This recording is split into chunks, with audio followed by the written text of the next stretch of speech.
पढ़ ही रहे थे शायद ना, पढ़ ही रहे थे स्फेरिकल मिरर में। हाँ, अभी कुछ हम लोगों ने किया नहीं था ज़्यादा कुछ उसमें, है ना। अभी उसके खाली टाइप टूइप सीखने हैं और कुछ बेसिक बातें फटाफट सीखेंगे, ख़त्म करेंगे उसको सीख के। केसेस तो नहीं आएंगे, वो तुम लोगों को होमवर्क दूंगा मैं।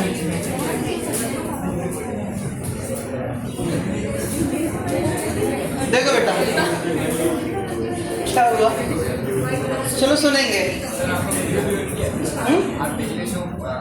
इंग्लिश क्या समझा नहीं?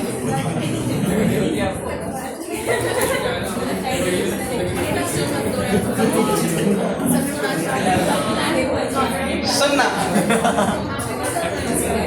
चलो बेटा थोड़ा ज़रा बातें होते नहीं।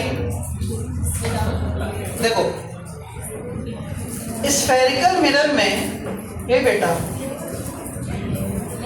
स्फेरिकल मिरर में हम लोग जानते थे दो बातें, कॉनकेव और कॉन्वेक्स।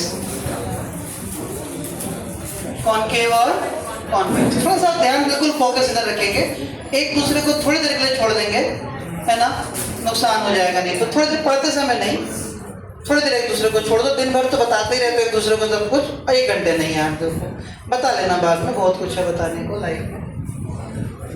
स्फेरिकल मिरर दो तरीके के बेटा, कॉनकेव और कॉन्वेक्स, समझा चुका था मैं कल कुछ थोड़ा बहुत। कॉनकेव में इमेज फॉर्मेशन के 6 केस, कॉनकेव में इमेज फॉर्मेशन के 6 केसेस होते थे। इसमें रियल इमेज भी बनती है, वर्चुअल भी बनती है, इसमें स्मॉल भी बनती है, लार्ज भी बनती है, ठीक है। इमेज स्मॉल भी, लार्ज भी, रियल भी, वर्चुअल भी, 6 केसेस होते हैं। कॉन्वेक्स में ओनली 2 केसेस होते हैं। इसमें ऑलवेज स्मॉल बनती है, इसमें लार्ज नहीं बनती है। इसमें क्या बनती है, सॉरी, इसमें रियल नहीं बनती है, इसमें क्या बनती है, वर्चुअल बनती है। सिर्फ कितने केस होते हैं, 2 केस होते हैं। ये छोटी मोटी सी बातें हैं जो हम लोगों ने कल तक सीखे थे बेटा, ठीक। आज हम लोगों को कुछ सीखना है। सबसे पहले कुछ डेफिनेशंस हैं। क्या है बेटा, कुछ डेफिनेशंस, छोटी मोटी डेफिनेशंस हैं, ठीक है। उन डेफिनेशंस को अपने को सीखना है। ध्यान देना, पढ़ते समय अटेंटिव, बाकी जो करना है करो, किसी पूरी दुनिया को कोई फर्क नहीं पड़ता। देखो, और अगर कोई कह रहा है कि उससे फर्क पड़ रहा है, झूठ बोल रहा है वो। सबसे पहले हम लोगों को देखना है पोल। दूसरी डेफिनेशन हम लोगों को देखनी है सेंटर ऑफ कर्वेचर। तीसरी डेफिनेशन देखनी है प्रिंसिपल एक्सेस। चौथी डेफिनेशन देखनी है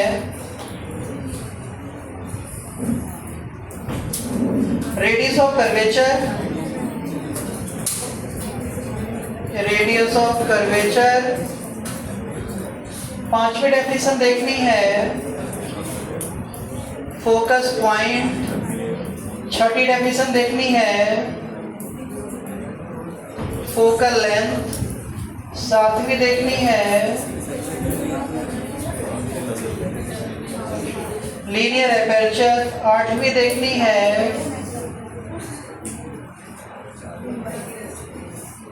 एंगुलर एपर्चर, ठीक है। ये डेफिनेशन देखनी है अपने को, एक एक बार बताएंगे सब कुछ, आगे बढ़ते जाएंगे, ठीक है। ज़्यादा इस बात को हम खींचेंगे नहीं, है ना। आज हम खाली ये नहीं कि 1 घंटा भर तुमको यही सिखाएं, कुछ है ये नहीं, इसको लिखवाऊंगा भी नहीं, खाली सीखो। नोट्स सामने में PDF भेज ही दूंगा।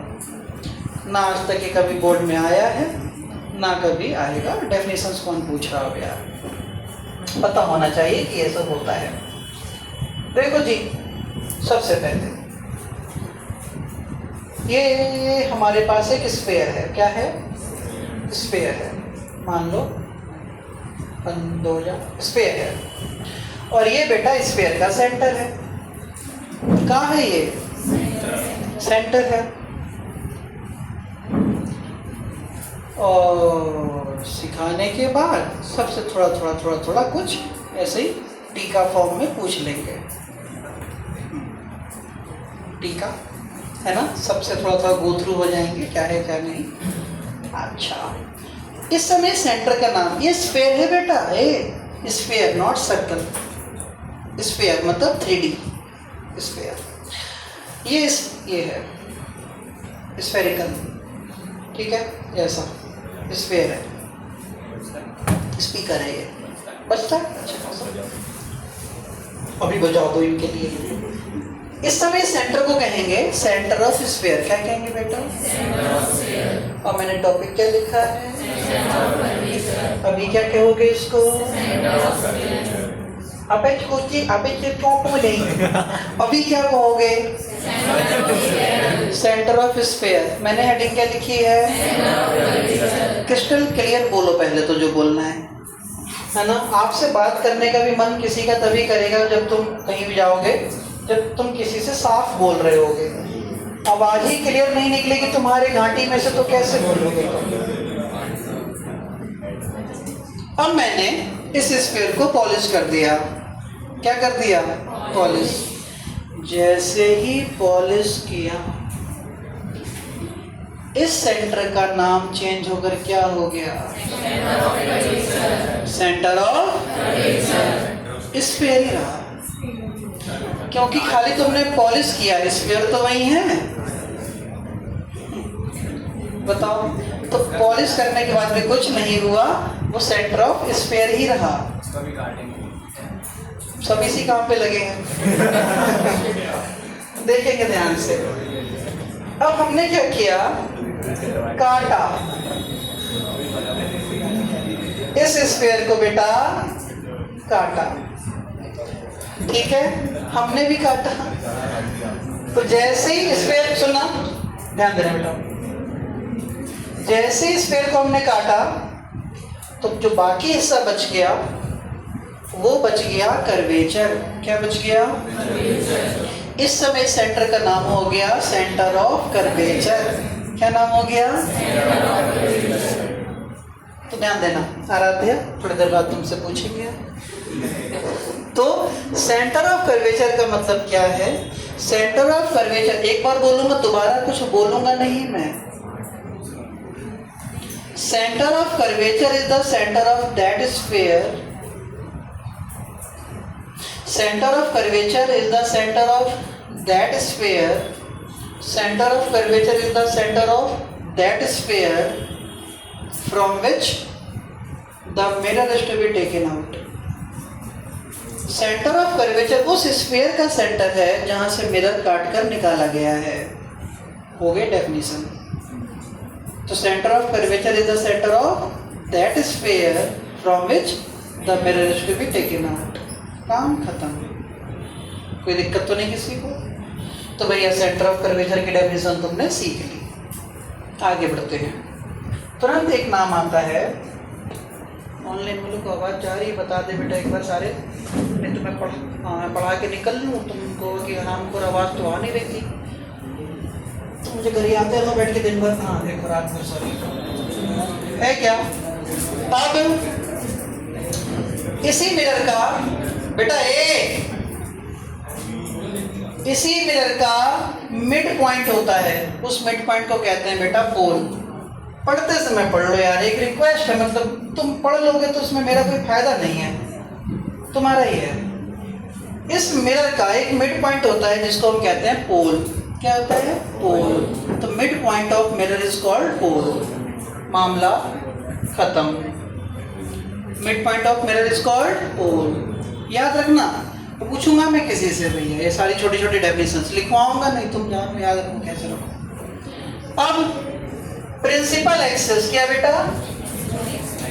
प्रिंसिपल एक्सेस सुनो क्या?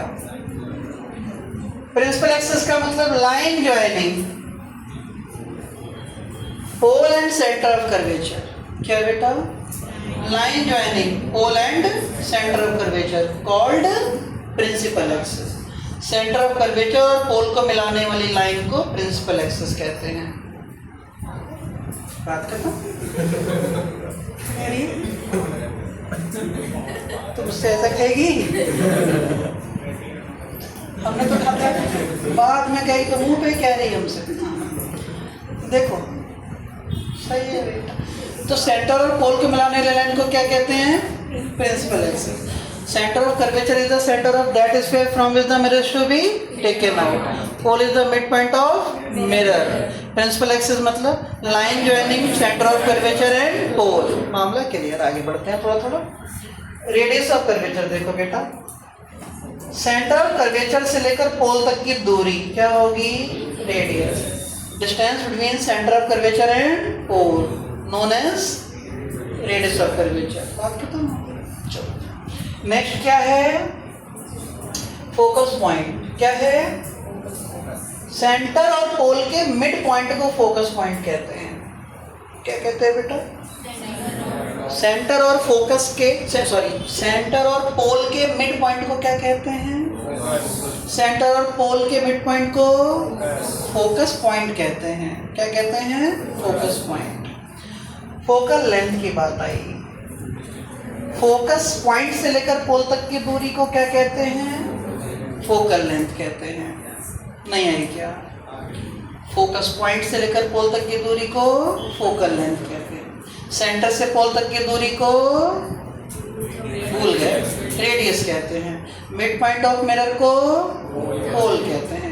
पी और सी को मिलाने वाली लाइन को प्रिंसिपल एक्सिस कहते हैं। स्फीयर के छोटे हिस्से कटे हुए हिस्से को कर्वेचर कहते हैं। क्या कहते हैं? कर्वेचर। 2D सर्कल, सर्कल का छोटा सा हिस्सा कर्व। 3D स्फीयर, स्फीयर का छोटा सा हिस्सा कर्वेचर। आप कर्वेचर में पानी भर के पी सकते हैं। एक फुटबॉल है, फुटबॉल को कुछ हिस्सा काटो तो कुछ कटोरी जैसा निकलेगा, उसमें पानी भर के पिया जा सकता है। तो जो कट कर निकला इस फुटबॉल में से वो कर्वेचर है।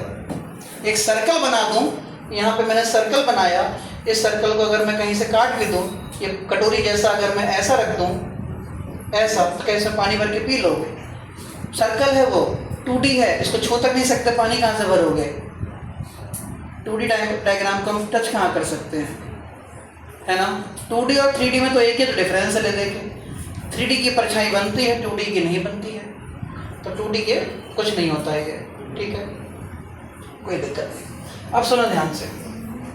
तो प्रिंसिपल एक्सिस भी क्लियर, फोकल लेंथ भी क्लियर। अब आते हैं लीनियर एपर्चर पे। किस पे आते हैं? ध्यान देना। ये है मिरर। क्या है? मिरर। ध्यान देना। ये प्रिंसिपल एक्सिस, ये पोल, ये फोकस, ये सेंटर, ये मिरर। हेडिंग क्या था नेक्स्ट? क्या बेटा? फिर से बोलो। Linear aperture. ये रहा linear aperture. The diameter of mirror known as linear aperture. क्या? The diameter of mirror is known as linear aperture. पक्का? तो जो डायमीटर है यहाँ से लेकर यहाँ तक, ये क्या होगा? लीनियर एपर्चर होगा। बात समझ में आ गई? चलो पक्का। अब आगे बढ़ते हैं। लास्ट वाला क्या था? Angular aperture. क्या था बेटा? Angular aperture. अब तुम तैयार रहना, रैंडम आंसर देने के लिए किसी से एक भी डेफिनेशन पूछ लूँगा, दो चीज़ें किसी से नहीं पूछूंगा, एक एक सिंगल बात पूछता निकल जाऊंगा मैं। कुछ से सबसे नहीं हो पाएगा अभी। एंगुलर एपर्चर, लीनियर एपर्चर ने, किसमें? लीनियर एपर्चर ने सेंटर ऑफ कर्वेचर पर जो एंगल बनाया होगा, किसने? लीनियर एपर्चर ने सेंटर ऑफ कर्वेचर पर जो एंगल बनाया होगा, उस एंगल को कहेंगे एंगुलर एपर्चर। क्या कहेंगे? Angular aperture. Angle formed by linear aperture at the centre of curvature. क्या बेटा? Angle formed by linear aperture at the centre of curvature. Angle formed by linear aperture at the centre of curvature known as what? Angular aperture. तो मामला सारा clear हो गया। तो तुम लोगों को सारी बातें समझ में आ गई। Pole, mid point of mirror, centre of curvature, centre of sphere जिससे मिरर काट कर निकाला गया है, principal axis C and P को मिलाने वाली लाइन को कहते हैं, रेडियस ऑफ कर्वेचर, हाँ distance between centre of curvature and pole, good, focus point, हाँ good, mid point of centre of curvature and pole, focal length, distance between focus point and pole, linear aperture called linear aperture, angular aperture, very nice, angle formed by linear aperture to the center of curvature। उम्मीद करता हूँ सबको याद हो गया है, आया ना पक्का। नेक्स्ट हेडिंग लिखो, sign convention for mirrors. Sign convention for mirrors लिखो बेटा,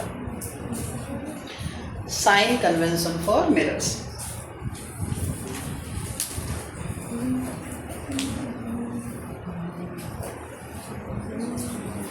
sign convention for mirrors start करते हैं। बच्चों 3-4 बातें ध्यान रखनी है। कितनी? 4। कितनी? 4। पहली, देखें कौन याद रखा, कौन याद नहीं रखा। साइन कन्वेंशन खत्म हो जाएगी कहानी एक ही बार में। पूरे चैप्टर में साइन कन्वेंशन हम तुमको नहीं बताएंगे, बार बार रिपीट नहीं करेंगे। क्लास 10th की चीज है साइन कन्वेंशन, आसान है। पहली बात सुनो, बोलो, सुनना ध्यान से, फोकस के साथ सुनना। स्टार्ट।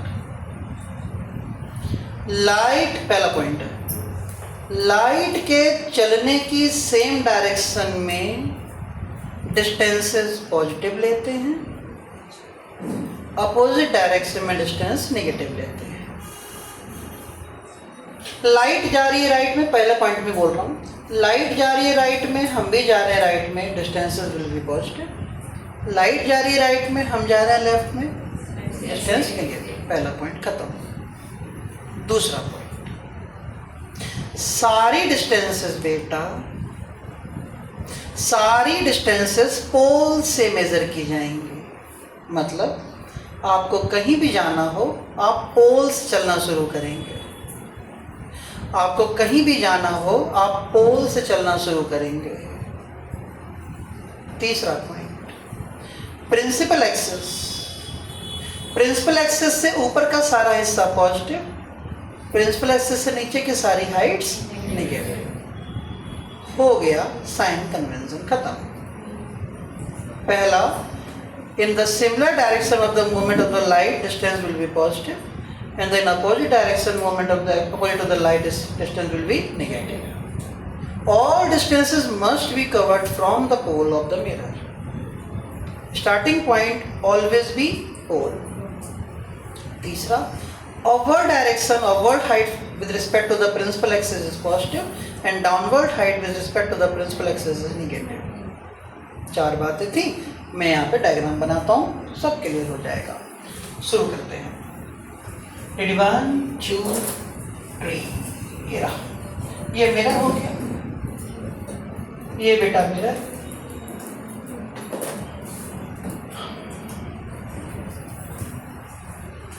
सुनना, ये पोल है, बस बाकी मैं कुछ नहीं बना रहा यहाँ पर। मैं कुछ पॉइंट्स लिख रहा हूँ यहाँ, point A, point B, point C, point D, point E. इनकी मैं दूरियां लिख रहा हूँ। D1 दूरी ये वाली, D2 दूरी ये वाली, D3 दूरी ये वाली, D4 दूरी ये D तक, D5 दूरी E तक। कुछ मैं हाइट्स के बारे में बात करूंगा।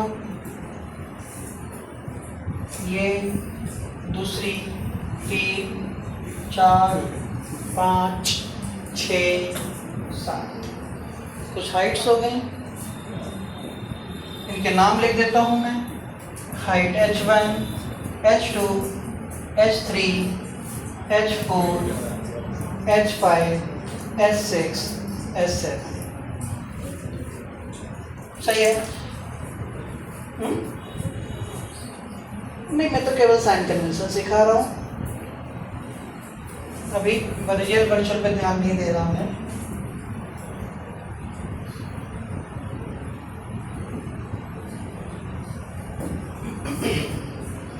तो देखो बेटा, अब मैं लाइट को चलाता हूँ। लाइट के चलने की डायरेक्शन देखो ध्यान से। लाइट आ रही है चलते हुए,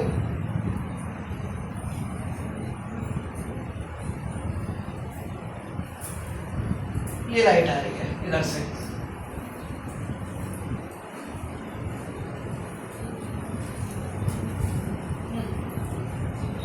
एरो बन जाओ। आओ, लो भैया, ये लाइट आ रही थी इधर से चलते हुए।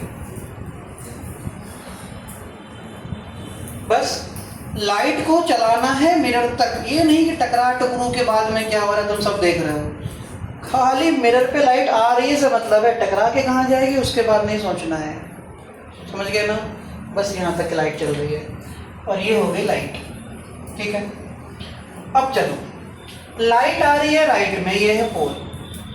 बताओ D1 कैसा, पॉजिटिव है निगेटिव? पॉजिटिव। कैसे बेटा?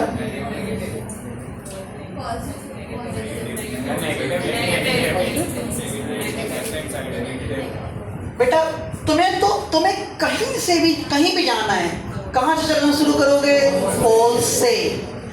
लाइट आ रही है राइट में, तुम पोल से जा रहे हो A तक लेफ्ट में, लाइट के अपोजिट। तो D1 कैसा? D1 कैसा? नेगेटिव हो जाएगा। तो D1 की वैल्यू नेगेटिव। नहीं आई क्या? नहीं आई क्या? लाइट आ रही है राइट में, बताओ तुम पोल से जा रहे हो B तक, लाइट के सेम है अपोजिट, तो D2 भी कैसा? लाइट आ रही राइट में, तुम जा रहे हो C तक, कितनी डिस्टेंस? D3, सेम है अपोजिट, अपोजिट, तो D3 कैसा? नेगेटिव। लाइट आ रही है राइट में, तुम भी जा रहे हो D तक राइट में, तो D4 कैसा? ये मेरा बेटा बोलो, पॉजिटिव। पोल से तुम जा रहे हो E तक, कितना डिस्टेंस? D5, पॉजिटिव है नेगेटिव? पॉजिटिव। तो in the similar direction of the propagation of the light, distance will be positive, and in opposite direction distance will be negative. Yes or no? Okay. अब ये बताओ, जल्दी से बताना, ये height principal axis से ऊपर है तो ये वाली, ये वाली, ये वाली, ये वाली, ये वाली, ये वाली नहीं है क्या? तो सब प्रिंसिपल एक्सिस से ऊपर पॉजिटिव, नीचे नेगेटिव। लाइट के चलने की डायरेक्शन में सब कुछ पॉजिटिव, लाइट के चलने की डायरेक्शन में सब अपोजिट नेगेटिव। हमेशा चलना कहाँ से शुरू करोगे? ये नहीं कि तुम A पर हो और तुम्हें B तक जाना है, या B पर हो A तक जाना है, B पर हो A तक जाना है, तो जल्दी इधर की तरफ हम A तक जाएंगे, ऐसा भी तुम प्योर पोल पर आओगे फिर जाओगे। तुम B पर हो, तुम्हें A तक की बात करनी है, तो पहले तुम्हें पोल आना है, पोल से फिर A की बातें करनी है। साइन कन्वेंशन हमेशा पोल से ही माना जाएगा, तुम कहीं पर भी हो। नहीं बात समझ में आई? जैसे मान लो रोड पे किसी का एक्सीडेंट हुआ है ना, मर गया वो, और शमशान घाट के सामने ही मरा। इधर शमशान घाट, यहाँ रोड, मर गया एक्सीडेंट पे, तो ये थोड़ी ना कि लोग वहीं पे उसको इकट्ठा करेंगे, ले जाकर फूंक देंगे। अरे पहले पता करेंगे कहाँ का है रहने वाला, पहले उसके घर जाएंगे नहीं जाएंगे, फिर घर वाले जाने कहाँ ले जाके क्या करना है, कि वहीं शमशान घाट के सामने मरा तो ले जाके भाई पंडित जी को बुलाओ, खत्म करो कहानी, खर्च करो ऐसे। समझ गए साइन कन्वेंशन? चाहिए ये डायग्राम याद रखना। सही है, कॉपी में बना लेना, घर पे इसको बना लेना। बना लिया? बनाओ बनाओ, तुम ससुरे बनाओ, तुम इसको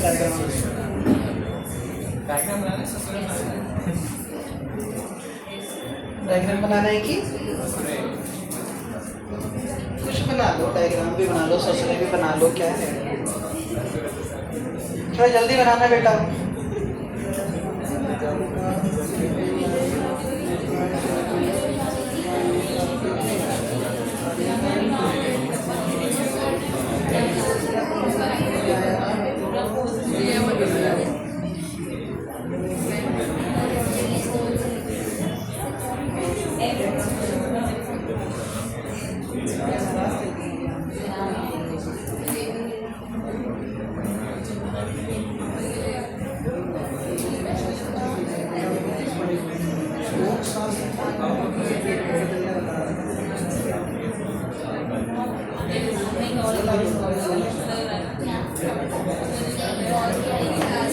बन गया?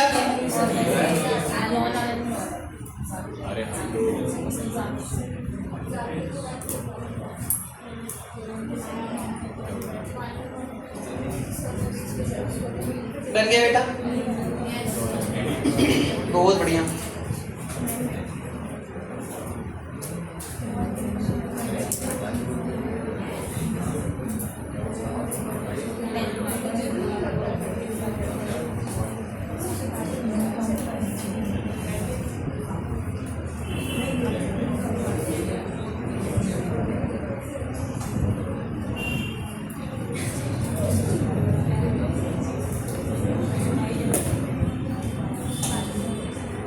आप भी तो चलो सही है,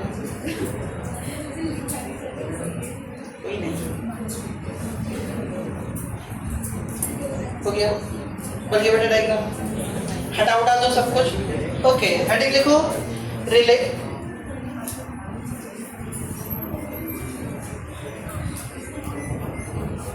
जल्दी बनाओ बेटा।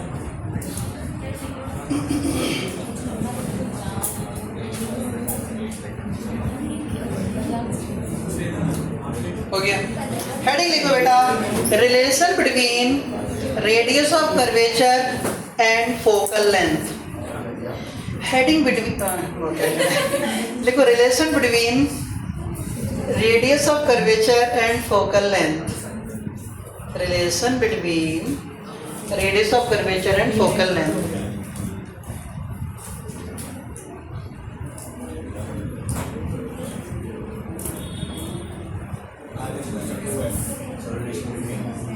Radius of curvature and focal length.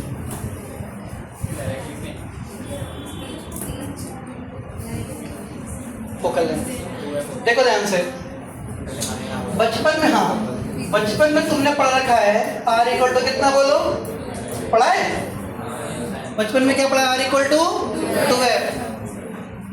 अब बुढ़ापा आ गया तो आज भी यही रहेगा, आज का वो ऐसे लिख देते हैं, F इक्वल टू कितना, R/2।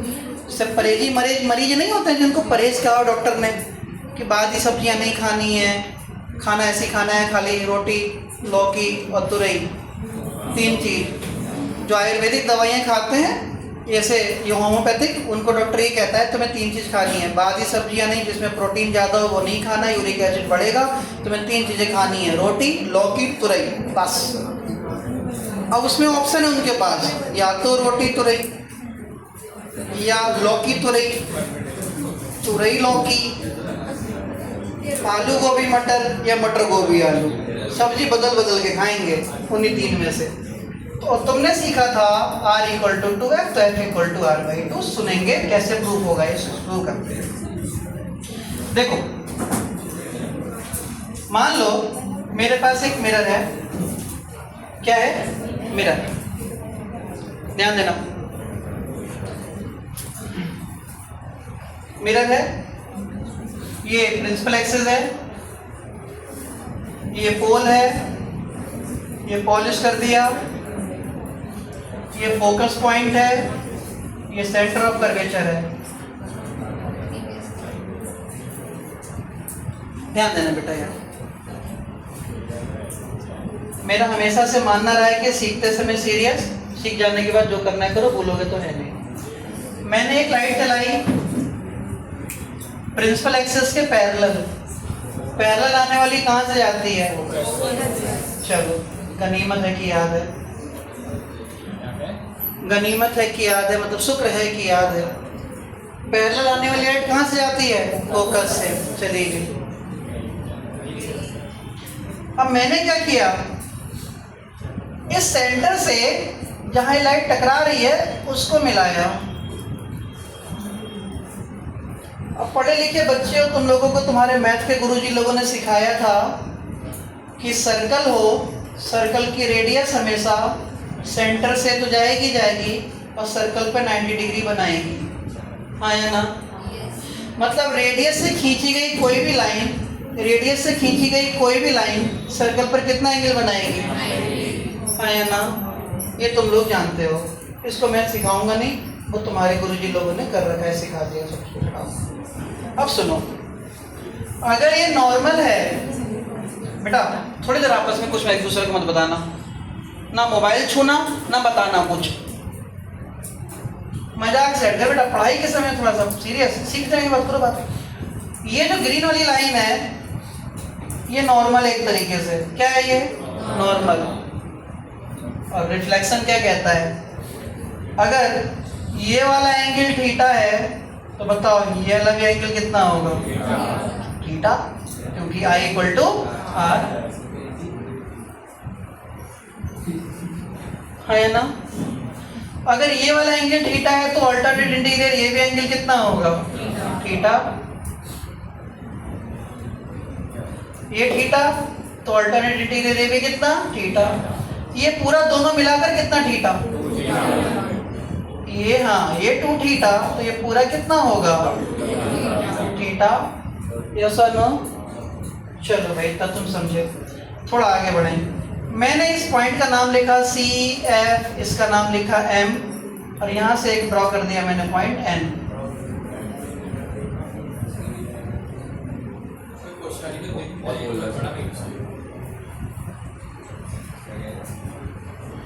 आपसे तभी कोई बोलेगा जब आप सुनेंगे, सुनना बंद कर दो, बोलना बंद हो जाएगा। देखो, आपके घर में कोई मेहमान आए, आके बैठक पर बैठे,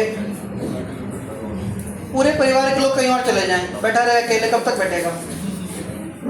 उठ के चल देगा बेइज्जती फील करके। ये देखो, किसी को अपनी जिंदगी से दूर करना है, बोलना बंद कर दो। देखो, ये थीटा तो ये वाला थीटा, अल्टरनेट इंटीरियर, ये दोनों मिलाकर 2 थीटा, ये दोनों मिलाकर कितना हो जाएगा? 2 थीटा। अब सुनना ध्यान से जो कहूँ, एक बात लिख रहा हूँ मैं यहाँ पे, n tends to p, n tends to p, n और p बहुत पास हैं, तो जो दूरियां f से n होंगी वही क्या मानेंगे? f से p। जो दूरियां c से n होंगी वो दूरियां मानेंगे c से p। सुनो अब ध्यान से, फिर कह रहा हूं मैं, p से लेकर f तक की दूरी फोकल लेंथ है, p से लेकर c तक की दूरी रेडियस है, हाँ या ना? मैं ट्राइंगल ले रहा हूं, शुरू करता हूं प्रूफ करना। इन ट्राइंगल CMN, CMN, कभी कभार गलती से 2 नंबर में पूछ लेते हैं, वैसे चांसेस कम है। tan थीटा, CMN, ट्राइंगल में थीटा लिया तो tan थीटा क्या होता है? Perpendicular upon base. परपेंडिकुलर कितना बेटा? mm, बेस कितना? cm। फॉर स्मॉल एंगल, ये मेन बात है, for for small angle tan theta is equal to theta. छोटे एंगल्स के लिए हम लोग सिर्फ उसकी वैल्यू लिखते हैं और वो आइडेंटिटी हटा देते हैं। तो बताओ ये क्या बन गया? थीटा इक्वल टू कितना? mn upon cn। तो थीटा इक्वल टू कितना? m, n की जगह क्या? p, c, n की जगह क्या? p, तो theta equal to mp upon cp। तो theta equal to M P, और सी पी कितना है आर। साइन वन नहीं लगा रहा मैं अभी, मैंने तो लगा दो माइनस माइनस। क्यों माइनस लगाया? गुड, लाइट जलने के अपोजिट है, लगा दो माइनस आर, कोई दिक्कत नहीं। दूसरा डायग्राम, दूसरा ट्राइंगल देखो। इन ट्राइंगल एफ एम एन, कौन सा बेटा? एफ एम एन, क्या लूं? tan टू थीटा, बोलो क्या? tan टू थीटा कितना? Perpendicular upon base. क्या परपेंडिकुलर, मुझसे बोलो जरा। तो tan टू थीटा को क्या लिख देंगे? To theta. m, n की जगह कितना? p, f, और सुंदर। तो टू थीटा इक्वल टू कितना? mp, और fp कितना है? बहुत बढ़िया, mp equal upon minus f। कोई दिक्कत? इस थीटा को उठा के यहाँ लगा दो। अब बोर्ड पे देखना, इस थीटा को उठा के यहाँ लगा दो तो कितना मिलेगा? तो थीटा की जगह क्या लगा रहे हैं? टू, थीटा की जगह कितना? mp अपॉन माइनस आर, और बेटा mp upon minus F. mp से कौन मरा? mp, माइनस से कौन मरा? माइनस। तो अल्टीमेटली क्या बना? 2 upon R equal to 1 upon F, या r इक्वल टू 2f, या f इक्वल टू r/2। इस तरीके से प्रूव करना है। उम्मीद करता हूँ समझ में आ गया बच्चे। कहाँ से नहीं है बताओ? tan two theta equal to mn upon fn, नहीं आया ये समझ में? हाँ या ना बोलो? tan two theta equal to कितना? mn upon fn। अब tan टू थीटा क्योंकि एंगल बहुत छोटे हैं तो tan हटा दो, करें two theta equal to mn upon f। n की जगह p लगाएंगे क्योंकि n और p बहुत पास हैं, तो two theta equal to mp upon fp। Theta की जगह ये उठा के रख दिया ये वाला, mp upon minus R upon mp upon minus F. mp से mp कट गया, माइनस से माइनस कट गया, 2 upon r equal to 1 upon f, इसलिए r इक्वल टू 2f। छापो बेटा।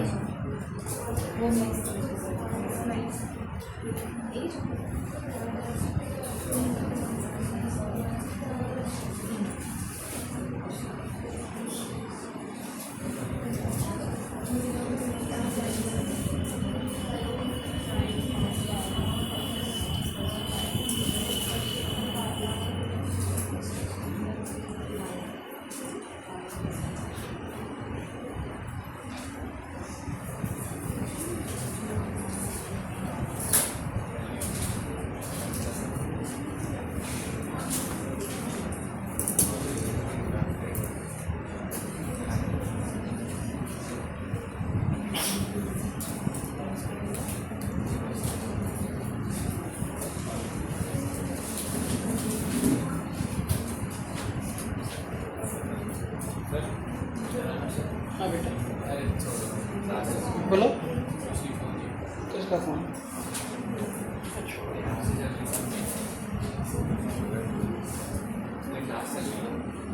कोई नहीं, ऐसे लगा दो।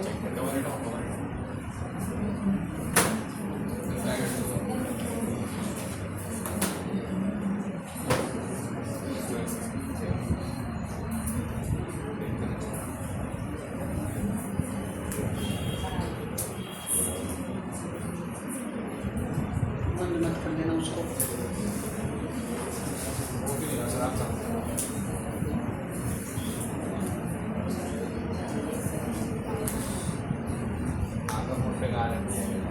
चलो ये बहुत अच्छी बात कही, बेकार ही है।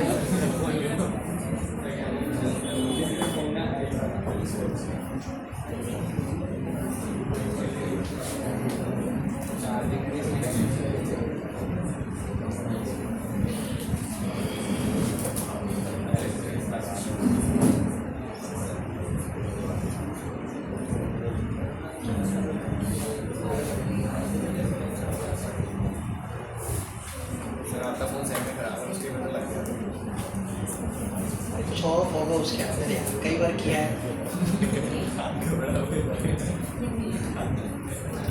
सब बातों की टेंशन ना लेता, फोन खराब है, बोलने तो खराब है। हम इंसानों से प्यार करते हैं, गैजेट्स का इस्तेमाल आजकल के बच्चे गैजेट से प्यार करते हैं और इस इंसानों का इस्तेमाल, समझ रहे हो? तो कोशिश करो गैजेट्स का इस्तेमाल करो, है ना, इंसानों से प्यार करो। इंसानों का इस्तेमाल और गैजेट से प्यार मत करो।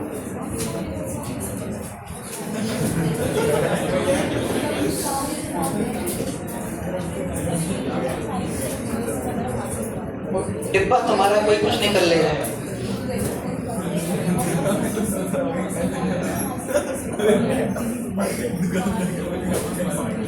चलो इसको आज हो जाएगा ये।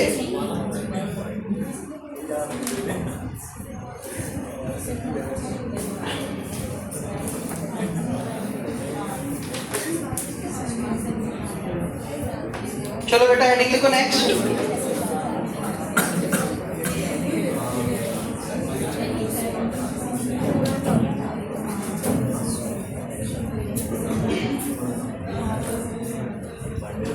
हेडिंग लिखो बेटा लीनियर मैग्निफिकेशन। हेडिंग लिखो लीनियर मैग्निफिकेशन। Linear magnification.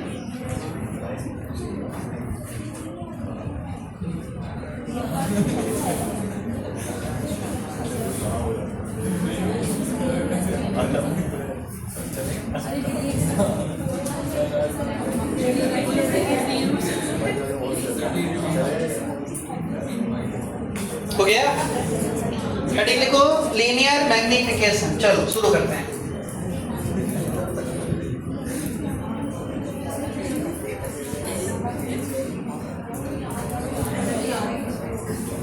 देखो भैया लीनियर मैग्निफिकेशन में क्या है, सोचो। हाँ क्या है? हाँ लीनियर मैग्निफिकेशन किसी को याद है क्लास 10th वाला? बताओ।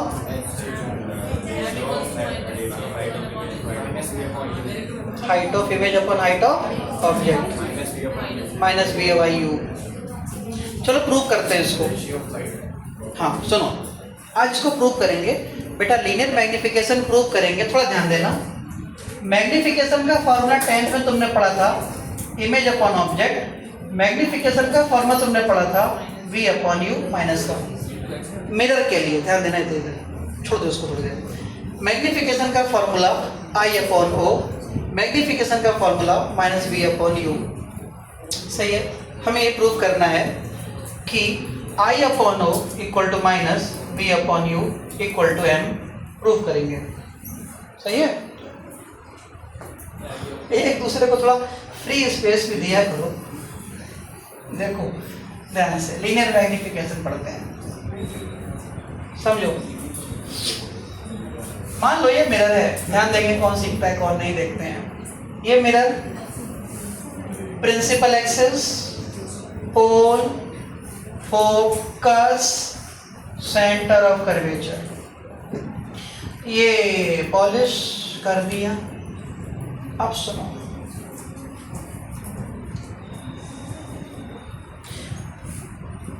हमें प्रूव करना है मैग्निफिकेशन का फॉर्मूला। शुरू करते हैं। मैंने यहाँ पे एक लिया ऑब्जेक्ट, ऑब्जेक्ट लिया ए बी। क्या लिया? Object A B. ऑब्जेक्ट क्या लिया? A B. यहाँ से मैंने एक चलाई लाइट। पैरेलल आने वाली कहाँ से जाती है? फोकस से चली गई। दूसरी लाइट को मैंने भेजा पोल से। कहाँ से भेजा? पोल से। सही है? अब पोल से जाने पे जितने डिग्री पर आई है उतने डिग्री पर लौटेगी, है या ना? पक्का? इसका मतलब ये दोनों लाइट ने एक दूसरे को यहाँ पे कट किया और यहाँ पे बन गई इमेज कितनी बेटा? ए डैश बी डैश। ऑब्जेक्ट को मैंने लिया H1, इमेज को मैंने लिया H2। सुन पाए मैंने क्या कहा? ऑब्जेक्ट की हाइट को क्या बोला मैंने? H1। इमेज की हाइट को क्या बोला? H2। चलो फालतू का जो डायग्राम है हटा देते हैं। ऑब्जेक्ट से लेकर पोल तक की दूरी क्या होती है? u। भूल गए, ऑब्जेक्ट से लेकर पोल तक की दूरी क्या होती है? u। लाइट आ रही है राइट में, हम जा रहे हैं लेफ्ट में, तो u कैसा? माइनस। नहीं बात समझ में आई? पक्का नहीं आई? ये वाली देखो लाइट, सिर्फ पहली वाली लाइट देखो, ये वाली लाइट आ रही है राइट में, और पोल से हम जा रहे हैं ऑब्जेक्ट के पास, लाइट के अपोजिट, तो u कैसा? नेगेटिव। पोल से लेकर इमेज तक की दूरी क्या होती है बेटा? v। लाइट आ रही है राइट में, हम जा रहे हैं लेफ्ट में, तो v भी कैसा? नेगेटिव। यस और नो? शुरू करते हैं फिर। मैंने ट्राइंगल लिया ए बी पी, कौन सा ट्राइंगल लिया? In triangle A B P and triangle. अब दूसरा ट्राइंगल लिया मैंने, बताओ कौन सा ट्राइंगल लूं? बोलो। ए डैश बी डैश पी। बहुत सुंदर। ए डैश बी डैश पी। नई बात सुन गए। क्लास 10th, दो ट्राइंगल आपस में सिमिलर होते थे तो उनकी साइड्स का रेशियो क्या होता था? इक्वल। उस थ्योरम का नाम क्या था? Basic proportionality theorem, BPT. BPT, basic proportionality theorem, BPT. BPT बेटा, वो सीटीपीटी नहीं। देखो ए बी पी और A dash P dash P में क्या बराबर है? एंगल ए और angle A dash. Angle A equal to angle A dash कितना डिग्री? बराबर है। Angle P equal to angle P, angle P equal to angle P बराबर है। दो चीजें बराबर होती है, दोनों ट्राइंगल आपस में कैसे हो गए? कॉन्ग्रुएंट, सिमिलर हो गए। क्या हो गए? और सिमिलर होते ही उनकी साइड्स का रेशियो आपस में क्या हो जाता है? बोलो फिर, बताओ।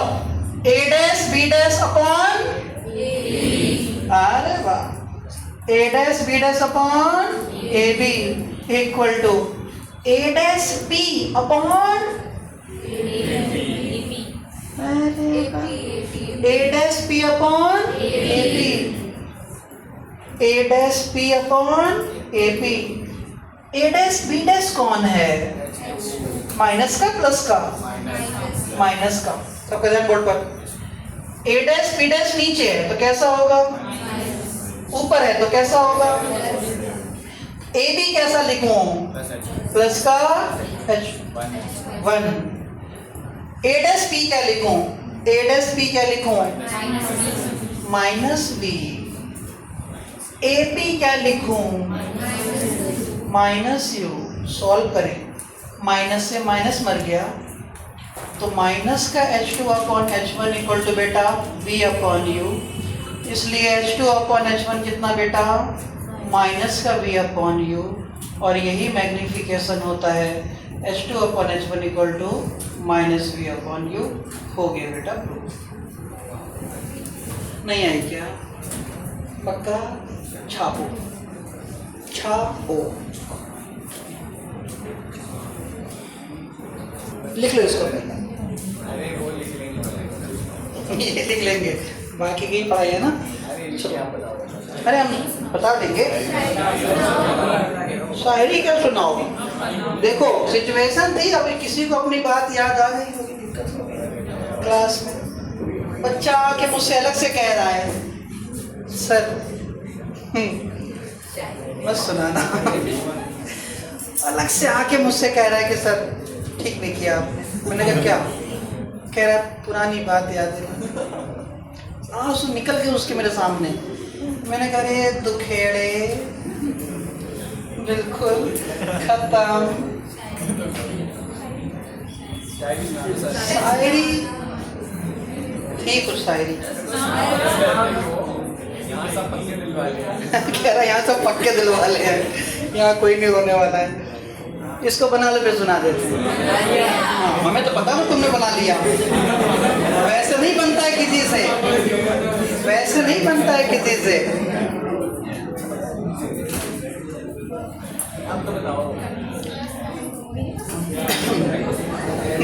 सुन लो, देखिए किसको समझ में आता है किसको नहीं आता है। क्या नोट देखो, हाँ बना। ये सिचुएशन तब की है, सिचुएशन ऐसी है कि जैसे मान लो दो लोग हैं और बड़ा मतलब इतना ज़्यादा गहरा प्रेम है कि हल्का सा किसी से बोल दिया कि आना है, आ ही गए। मतलब सोचना नहीं, ना टाइम देखा, ना समय, ना जगह, ना मतलब एक बुलावे पे आ गया था। ये सिचुएशन है। तो शायरी इस पे ये है, मेरी एक आवाज़ पर, किस पर? मेरी एक आवाज़ पर बेसुध चले आने वाली। बेसुध का मतलब जानते हो ना? हाँ, सब कुछ छोड़ छाड़ के बेसुध। मेरी एक आवाज़ पर बेसुध चले आने वाली थी कोई शख्स, मोहब्बत के घराने वाली। घराना जानते हो? कोई परिवार बड़ा। तो मेरी एक आवाज़ पर बेसुध चले आने वाली थी कोई शख्स, मोहब्बत के घराने वाली, और उम्र भर मुझसे भी उसकी राह देखी ना गई। कब तक इंतजार करे आदमी? उम्र भर मुझसे भी उसकी राह देखी ना गई, वो थी ही नहीं वादा निभाने वाली। आगे सुनो, वो थी ही नहीं वादा निभाने वाली। रो रो कर, क्या? रो रो कर मांगा था दुआओं में जिसे, रो रो कर मांगा था दुआओं में जिसे, क्या करके? रो रो कर मांगा था दुआओं में जिसे, कितनी बेदर्द निकली वो मुझको रुलाने वाली। खत्म? और क्या? अब रो के दिखाएं? बढ़िया। हेडिंग लिखो नेक्स्ट। क्या हो गया? हाँ? चलो बाकी कल करते हैं। बाय।